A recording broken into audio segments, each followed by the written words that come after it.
माता अदिति का जीवन कितना श्रेष्ठ, भगवान आ रहे हैं उनके घर पर। आनंद विभोर हो गई माता अदिति, हृदय इतना आनंद में प्रसन्न हो रहा है। क्यों ना हो, ठाकुर जी जो आ रहे हैं। कश्यप जी आनंद मग्न हैं, बड़े बड़े देवता आ गए हैं बधाइयाँ देने के लिए। बधाइयाँ दे रहे हैं कि आप जगत पिता के भी माता पिता बनने जा रहे हो, आपके घर प्रभु आने वाले हैं। परम पवित्र समय आया, चारों तरफ प्रकाश ही प्रकाश छा गया, उजियाला फैल गया है, हृदय आनंद से भर गया है। मुख हृदय भगवान की जयकार करने लगा।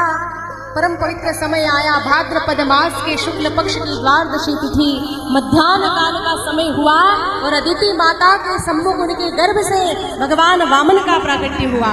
बोलिए श्री वामन भगवान की जय। सुंदर रूप लेकर के प्रभु जी पधारे हैं। वामन रूप धारण किया भगवान ने, 7 साल के बटुक बन करके आए हैं भगवान। अब बटुक वामन का सब स्वागत सत्कार कर रहे हैं, यज्ञोपवीत दिया गया भगवान को, सब प्रसन्नता से उपहार भेंट कर रहे हैं। धरती ने आसन प्रदान किया, माता अदिति ने लंगोटी प्रदान की है। कुबेर जी ने भिक्षा मांगने का पात्र दिया, ब्रह्मा जी ने कमंडल दिया, सरस्वती माता ने जप करने की माला प्रदान करी, बृहस्पति जी ने उपदेश दिया, हे वामन आज से तुम्हें मधु करी भिक्षा मांगने जाना है। वामन जी भिक्षा मांगने गए, अन्नपूर्णा माता पार्वती के पास जाके भिक्षा मांगी, भगवती ने भिक्षा दी। वो लेके जब आए गुरु के पास, गुरु जी बोले ये तो बहुत कम है, बहुत कम भिक्षा है। वामन जी बोले कोई बड़े यजमान का नाम पता जानते हो तो वो बता दो, उसके घर जाके ज्यादा ले आऊंगा। गुरु जी बोले कि इस समय बड़ा दानवीर है राजा बलि, तुम वहां जाओ, निश्चित वहां से अच्छी सी भिक्षा प्राप्त हो जाएगी।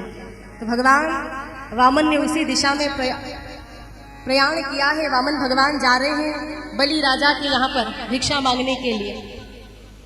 बड़ा ही सुंदर रूप धारण कर रखा है, छत्र सुशोभित हो रहा है, हाथ में कमंडल है, एक हाथ में भिक्षा मांगने का पात्र है और बड़े सुंदर लग रहे हैं वामन भगवान। अपरिचित होने पर भी मार्ग में सब प्रणाम करके जयकार कर रहे हैं। अलौकिक तेज झलक रहा है, गले में यज्ञोपवीत सुशोभित हो रहा है, बड़ा सुंदर रूप बनाकर जा रहे हैं भगवान। यज्ञ में आगमन हुआ भगवान का, सारे ब्राह्मण देवता देखने लगे कि ये सुंदर ब्राह्मण कुमार कौन है, किसका बालक है। तो वामन भगवान यज्ञ के अंदर पधारे हैं, बलि राजा स्वागत सत्कार कर रहे हैं भगवान का। महल में ले आए, भगवान को बिठा दिया सिंहासन पे और लगे भगवान की चरण पूजा करने। दोनों पति पत्नी कर रहे हैं। देखिए धर्म का कार्य पति पत्नी को साथ में मिलकर करना चाहिए। कोई भी सत्कर्म हो तो पत्नी साथ में होनी चाहिए। वैसे किसी कारणवश न हो साथ में तो आधा फल तो मिल ही जाएगा, उसकी चर्चा हम पहले कर ही चुके हैं। पर सत्कर्म में दोनों अगर साथ रहे तो बहुत अच्छी बात है। पानी ग्रहण किया है ना, इसलिए साथ रह करके ईश्वर आराधना करें। ध्यान दीजिएगा इस प्रसंग पर। राजा बलि की रानी विंध्यावली भगवान के चरणों पर जल धारा डाल रही है और बलि राजा भगवान वामन के चरण पखार रहे हैं। चरण पूजा करके हाथ जोड़ के बोले, मेरे घर पर आप जैसे ब्राह्मण का आगमन हुआ, मेरा आंगन पवित्र हो गया। महाराज मैं आपको क्या भेंट करूं? आपके जी में जो आए मांग लेना, संकोच मत करना। मेरे द्वार पर कोई भी आता है ना तो वो खाली हाथ नहीं जाता, मैं किसी को खाली नहीं जाने देता। बार बार राजा बलि प्रार्थना कर रहे हैं और उन्होंने बार बार यही बात दोहराई थी कि आप मांगो, मेरे यहाँ से कोई खाली नहीं जाता। भगवान को लगा कि इनमें जरा अभिमान है, मेरे द्वार से कोई खाली नहीं जाता। तो भगवान परीक्षा लेने लगे उनकी। ठाकुर जी बोले ठीक है, अगर तुम्हारा इतना ही भाव है, देना चाहते हो तो पहले वचन दो, बाद में कहीं बदल ना जाओ। तो उन्होंने वचन दे दिया भगवान को। फिर बोले अब मांगिए आप। तो ठाकुर जी बोले कि देखो मैं लोभी नहीं, संतोषी ब्राह्मण हूँ, ज्यादा मुझे चाहिए नहीं। मुझे तो केवल अपनी संध्या सेवा गायत्री करने के लिए थोड़ी सी जमीन चाहिए, थोड़ी भूमि चाहिए जहाँ बैठ के मैं संध्या कर लूं। तो वो भी ज्यादा नहीं चाहिए, खाली 3 चरण जितनी भूमि, और वो भी मैं अपने कदम से नाप के ले लूंगा। तो तुम संकल्प करवा दो 3 चरण जितनी भूमि का। राजा बलि कहने लगे, अरे महाराज 3 चरण भूमि मैं आपको द्वीप का द्वीप दान में दे सकता हूँ और आप 3 चरण भूमि मांग रहे हैं, कुछ और मांगो। वो सोच रहे हैं कि ये नन्हा सा वामन, चरण और छोटे छोटे तो कितनी जगह जाएगी। वो बोले महाराज कुछ और भी तो मांगो।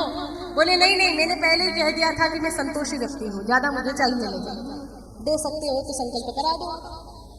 बलि राजा बड़े खुश हुए कि ये वामन कितना बड़ा संतोषी है, तैयार हो गई वो संकल्प कराने को। इतने में आ गए शुक्राचार्य जी, सब जानते थे। उन्होंने आकर के राजा बलि को रोका, राजन शीघ्रता मत करो, तुम नहीं जानते कि ये कौन है। अरे ये कोई साधारण ब्राह्मण कुमार नहीं, भगवान नारायण है। ये देवताओं का कार्य सिद्ध करने वामन बन के आए हैं, छल रहे हैं तुम्हें, ये सब ले लेंगे तुमसे, कुछ नहीं बचेगा तुम्हारे पास में। हो सकता है ये तुम्हें पाताल में उतार दे, इसलिए इतनी जल्दबाजी मत करो। बलि राजा कहने लगे गुरुजी क्या ये सच में नारायण है? मैं तो मान रहा था कि कोई साधारण ब्राह्मण कुमार मेरे आंगन में आया है। जब एक साधारण ब्राह्मण कुमार आया, ये बात मानकर मैं इतना प्रसन्न हो गया, मैं सब देने को तैयार हो गया। और अगर अब ये पता चल गया कि ये साक्षात ठाकुर जी है, नारायण मेरे द्वार पे आए, तो मैं मना कैसे कर दूं? ये तो मेरा परम सौभाग्य कि मेरे द्वार पे भगवान आए हैं। ये प्रभु जी मेरी महिमा बढ़ाना चाहते हैं, तभी तो मेरे द्वार पे आए हैं। ये दुनिया का पालन करने वाले हैं, ये दाता है, फिर भी याचक बन करके ये मेरे द्वार पर आए, ये भक्त का मान बढ़ाने आए हैं। मुझसे बड़ा भाग्यशाली और कौन होगा? मैं वैष्णव भक्त हूँ, सत्कर्म भी भगवान के चरणों में अर्पित कर देता हूँ, तो द्वार पर आए भगवान को मना कैसे कर दूं? गुरुजी मैं मना नहीं करूंगा। उनको गुस्सा आ गया कि तुम मेरी बात नहीं मान रहे हो, श्राप भी दे दिया उन्होंने, जाओ अति शीघ्र लक्ष्मी से विहीन हो जाओ। पर बलि राजा ने अपना वचन नहीं तोड़ा, भगवान को वचन दिया तो पालन किया उन्होंने। गुरुजी भले गुस्से में आ गए, लेकिन उन्होंने फिर भी अपना वचन निभाया, गुरु से भी प्रणाम किया, क्षमा भी मांगी और प्रार्थना भी करी, प्रभु दान का संकल्प करवाओ। गुरुजी तो मना कर गए, नहीं करवाऊंगा। वामन जी देख रहे थे, वो बोले कोई बात नहीं, तुम्हारे पुरोहित जी मना कर रहे हैं तो लाओ मैं संकल्प करवा देता हूँ, मुझे भी संकल्प दिलवाना याद है। कहा कि अपने हाथ में जल लो। बलि राजा कमंडल उठाकर हाथ में जल लेने लगे। शुक्राचार्य जी से देखा नहीं गया, छोटा सा रूप लिया शुक्राचार्य जी और कमंडल की नाली के छेद में जाके बैठ गए, जहां से जल बाहर आता है ना वहीं बैठ गए। अब उनके वहां बैठने से जल बाहर नहीं आया। वामन जी समझ गए कि ये प्रपंच किसका है। उन्होंने भी लीला करी, एक दर्भ का तिनका उठाया और दर्भ का तिनका उठाकर कमंडल की नाली के छेद में डाला, तो वैसा करने से शुक्राचार्य जी की एक आंख फूट गई। जब एक आंख फूटी तो शुक्राचार्य जी तुरंत बाहर आ गए। वो डर गए कि ज्यादा देर बैठा रहूंगा तो दूसरी भी चली जाएगी। भगवान ने दान का संकल्प पूरा करा दिया। देखो शुक्राचार्य जी ने बाधा डाली थी ना, इसलिए ऐसा हुआ। धर्म के कार्य में कभी बाधक मत बनो। कोई व्यक्ति धर्म का काम कर रहा है तो भरपूर सहयोग करो। आप धन से नहीं कर सकते तो तन से कर दो, मन से सहयोग कर दो, लेकिन उसको रोकना नहीं है। कई लोग न स्वयं करते हैं ना औरों को करने देते हैं, बाधक बनते हैं, और जो बाधक बनता है ना उसकी ऐसी दशा होती है। इसलिए अवरोधक मत बनो। भगवान वामन दान का संकल्प पूरा करवा करके विराट रूप को धारण कर लेते हैं। वामन स्वरूप तो त्याग दिया और ऐसा रूप ले लिया उन्होंने कि एक ही चरण से पूरी पृथ्वी नाप ली गई। एक ही चरण से पूरी पृथ्वी समाहित हो गई। दूसरे चरण से उन्होंने पूरे ब्रह्मलोक को नाप लिया। अब तीसरा चरण रखने के लिए तो कहीं स्थान बचा ही नहीं। अब वो पैर किधर रखे अपना? वामन भगवान बोले बलि से, बोलो राजन ये तीसरा पैर किधर रखूं? तुमने तो संकल्प करवाया है 3 चरण जितनी भूमि दूंगा, अभी तो 2 ही हुए हैं, तीसरा कहाँ रखूं? अब वामन जी का वो रूप देखकर बलि घबराए। जल्दबाजी में संकल्प तो करा दिया था, पर पूरा कैसे करवाए? जमीन कहाँ से लाए? रानी विंध्यावली ये दृश्य देखकर बड़ी खुश हुई और भगवान से बोली, ठाकुर जी आपने बड़ा अच्छा किया जो मेरे पति को ये दंड दिया। इनको बड़ा घमंड था कि मैं बड़ा दानवीर हूं, ये बहुत घमंड करते थे, आपने बहुत अच्छा किया जो ऐसा दंड दिया। और अपने पति से बोली, जाओ ठाकुर जी से माफी मांगो। आप तो बड़ी बड़ी बातें कह रहे थे ना भगवान से, अब जाओ जाकर के क्षमा याचना करो। आपको घमंड आया कि आपने ठाकुर जी को दान दिया, जबकि भगवान को कोई दान नहीं दे सकता है। हम भगवान को दान दे सकते हैं? नहीं दे सकते। हम क्या दे सकते हैं उनको? जो ठाकुर जी ने हमको दिया हम वही उनको अर्पण कर देते हैं। इसीलिए वैष्णव भक्त दान के स्थान पर भेंट शब्द का प्रयोग करते हैं। हम ये थोड़ी कहते हैं कि अमुक वस्तु हम दान दे रहे हैं, हम भेंट कर रहे हैं। त्वदीयम वस्तु गोविंदम तुभ्यमेव समर्पये, हे प्रभु जो वस्तु आपने हमें दी वही हम आपके श्री चरणों में भेंट कर रहे हैं, बाकी हम आपको कुछ नहीं दे सकते। किसी की इतनी औकात नहीं जो भगवान को कुछ दे सके, सब कुछ भगवान ने दिया है। विंध्यावली कह रही है आपके मस्तक में बुद्धि प्रधान है और बुद्धि में अभिमान आया कि ठाकुर जी को आपने कुछ दिया है, तो इस घमंड को दूर करने के लिए ठाकुर जी से कह दीजिए कि वो अपना तीसरा पांव आपके माथे के ऊपर रख दे, आपके मस्तक पर रख दे, ताकि आपकी बुद्धि सुधर जाए, अभिमान दूर हो जाए। बलि राजा हाथ जोड़कर बोले प्रभु जी क्षमा कर दो, मैं कह नहीं पाया, मैं क्या दे सकता हूँ आपको, सब कुछ आपने मुझे प्रदान किया, ये शरीर भी आपने दिया, ये मिट्टी का शरीर है, लेकिन आज मैं ये आपको अर्पित कर रहा हूँ, कृपा करके तीसरा पांव मेरे सिर के ऊपर रख दो और अपना संकल्प पूरा करवाओ। धन्य है राजा बलि, अपने आप को भी दे दिया, ठाकुर जी भी प्रसन्न हो गए। ठाकुर जी बोले बलि मैं तुमसे बहुत प्रसन्न हूँ, क्योंकि तुमने अपना सब कुछ मुझे दे दिया और मैंने भी तुम्हारा सब कुछ ले लिया, अब मैं बन गया तुम्हारा ऋणी। मैं बहुत प्रसन्न हूँ तुमसे, जाओ, इसके बदले मैंने तुम्हें सुतल पाताल लोक का राज्य दिया है, इस स्वर्ग का राज्य इंद्र का, लेकिन मैं तुम्हें सुतल पाताल लोक का राज्य देता हूँ। और इतना ही नहीं, तुम्हारे प्रत्येक द्वार पर मैं चौकीदारी करूंगा, मैं रहूंगा तुम्हारे द्वार पर। बलि खुश हो गई कि मैं कितना भाग्यशाली, मेरे द्वार पर भगवान द्वारपाल बनी।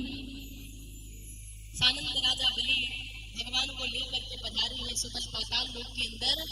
प्रत्येक द्वार पर ठाकुर जी पहरा दे रहे हैं, भगवान उनको दर्शन दे रहे हैं। बलि बहुत आनंद में, सब आनंदित हो गए इस लीला को देखकर, कितनी सुंदर वामन लीला हुई है।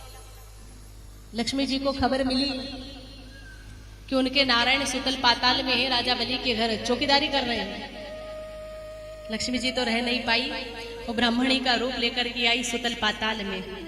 बलि राजा से आकर कहने लगी कि इस जगत में मेरा कोई भाई नहीं है ना, इसलिए आई हूँ, आज से तुम मेरे धर्म के भाई और मैं तुम्हारी बहन। जब पूर्णिमा तिथि आई, श्रावण महीना आया, रक्षाबंधन का त्योहार, लक्ष्मी जी ने राजा बलि के हाथ में राखी बांधी। राखी बंधवा कर बलि राजा इतने प्रसन्न हुए, वो खुश होकर कहने लगे बहन आज तो तुमने राखी बांधकर मेरी बड़ी शोभा बढ़ाई, इसलिए मैं तुम्हें कुछ देना चाहता हूँ, आपकी इच्छा हो तो आप बता दो कि मैं आपको क्या भेंट करूं, जो आपको अच्छा लगेगा वही दूंगा आपको। लक्ष्मी जी बोली कि भैया क्या मांगू, समझ में नहीं आ रहा है। बलि बोले वही मांग लो जो आपके घर में ना हो। लक्ष्मी जी बोली भैया वैसे तो मेरे घर में सब कुछ है, अब वो लक्ष्मी है क्या कमी होगी, सब है मेरे घर में, कोई कमी नहीं है। एक वस्तु की चाहना है, एक वस्तु की आवश्यकता है, वो तुम्हारे पास है, तुम दे सकते हो। बलि राजा ने कहा कि क्या? लक्ष्मी जी बोली कि भैया मुझे और तो कुछ नहीं चाहिए, अब ऐसा करिए कि आपका जो ये चौकीदार है ना, इसको बंधन से मुक्त कर दीजिए, ये जो द्वारपाल है इसको छोड़ दीजिए, मुझे दे दीजिए इसको। वो बोले क्यों, ये कोई तुम्हारा रिश्तेदार लगता है क्या? लक्ष्मी जी बोली अरे भैया ये तो मेरे नारायण है, मेरे सर्वस्व है। और ये कह करके उन्होंने ब्राह्मणी का स्वरूप त्याग कर दिया, अपने मूल रूप में प्रकट हो गई। भगवान ने भी चतुर्भुज रूप धारण किया, ऐसे लक्ष्मी नारायण भगवान के सुंदर रूप का राजा बलि ने सानंद दर्शन प्राप्त किया। और दान से वित्त भगवान